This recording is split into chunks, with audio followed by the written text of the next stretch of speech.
the Onion News Network.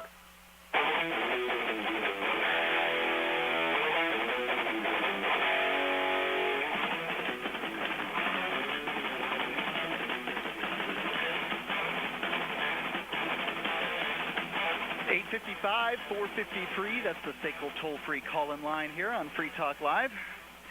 855-450-3733. You can call in and talk about whatever you want to talk about, but we've got a guest on tonight, and I want to bring him on right now. His name's Michael Bastien. Michael, you there? Yes, I am. Excellent. So I brought you on. You have written a book recently, and it's called? It's called The Common Sense Clicker Guide to Online Dating. So you've got some advice for online daters, is that correct? Yes.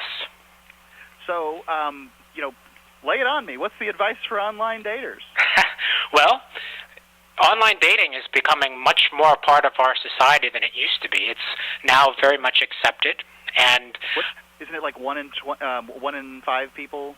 Yeah. 1 in 5 couples? That's correct. 1 in 5 couples are finding each other online these days. And what we're finding out is that just like in the Wild West, there's very few rules and regulations that are guiding how people interact online. And so what happens is there's a hodgepodge of mistakes, missteps, and people have a lot of misunderstandings when they try to communicate online. And sometimes that gets in the way of the actual relationship stuff that they should be focusing on. So my book tries to talk about some ways to get around that and have some common ways of communicating so that everybody's on the same page. So what are some of the things that people do wrong when they're dating online? Well, one of the main things that someone does online that they really should improve is that they don't fill out their profiles completely. They don't take it seriously. They'll end up maybe writing a line or two saying something like, just testing the waters. And that's really not going to be adequate to describe yourself to a person who's interested in you. I don't date online, but I certainly have, these have had social networking accounts, and they ask you for all your information as far as what your hobbies are and all that stuff. And I'm like, I don't have that many hobbies. I'm not interested in filling this out. So I've done that same thing. Mm-hmm. Mm-hmm. And so, what is the advantage to be had by filling all that information out, and what should one? And when one fills it out, what should they have an eye towards? Well, relationships from the beginning are all about communication, and your online profile is really your best foot forward, and it communicates for you even when you're sleeping. So rather than try to explain some of your hobbies and interests to every person that you're potentially interested in, your profile allows you to be heard, I guess, by hundreds or even thousands of people without even really exerting yourself all those times over.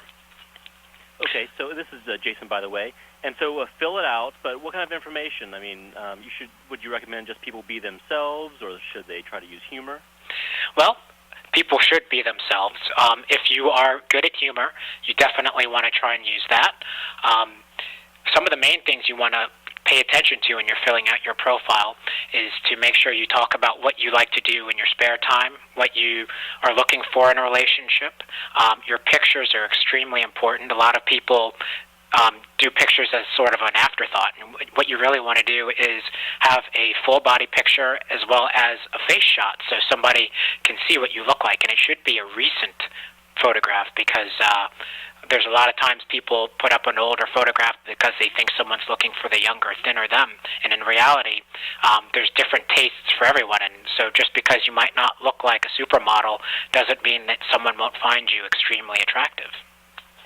Yeah, it's going to cause, I would think, a bad situation if you present to anyone, somebody who is not you, and that relationship matures to the point that you're going out on a date or something like that, and then they are faced with something that they didn't think that they were going to be dealing with, right? Correct, and that happens quite often. I've done a few interviews with singles and talked about their experiences and what they liked and what they disliked about online dating. And one of the main complaints was that the person does not look like the person in the picture, and that's important because looks do matter. And I should say again that it's not that you need to look like a supermodel. It's just that you need to be able to show the true you so that the person out there who's attracted to your type can find you. But what if nobody's attracted to your type? Well, I hesitate to ever say that no one is attracted to a specific type because there's millions and millions of different people out there, and there's different tastes, different strokes for different folks. So no one should ever be afraid to show what they really look like. But you're putting yourself out there as a commodity, essentially, by putting yourself on a dating site. And if nobody's taken the bait, then I mean, maybe that means you need to do a few sit-ups, but a lot of people will just try to find a flattering photo of them. And if they're morbidly obese, maybe it's cropped pretty closely.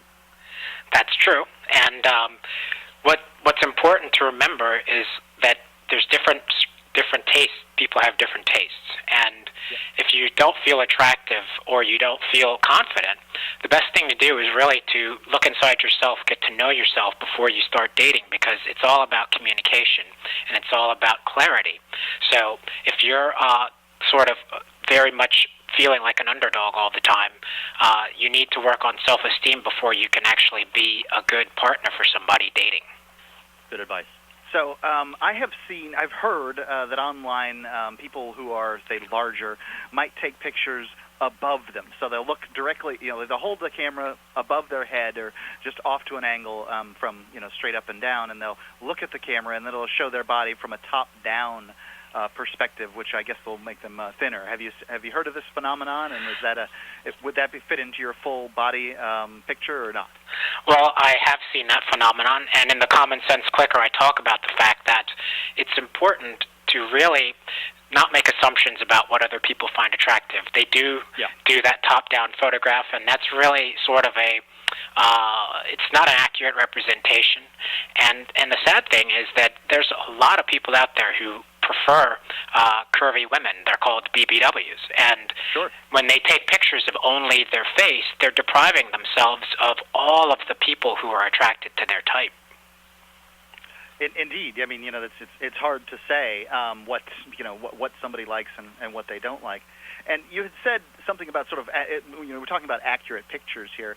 What about pictures of, say, of people that are not themselves at all? I mean, we're not talking about when they were, 5 years ago when they were thinner, or even 10 years ago when they had less gray hair, or whatever it is that they might be trying to hide, but just a picture that somebody has gotten off the internet and put on there that they want to, chat to people online. Certainly, this phenomenon occurs for people.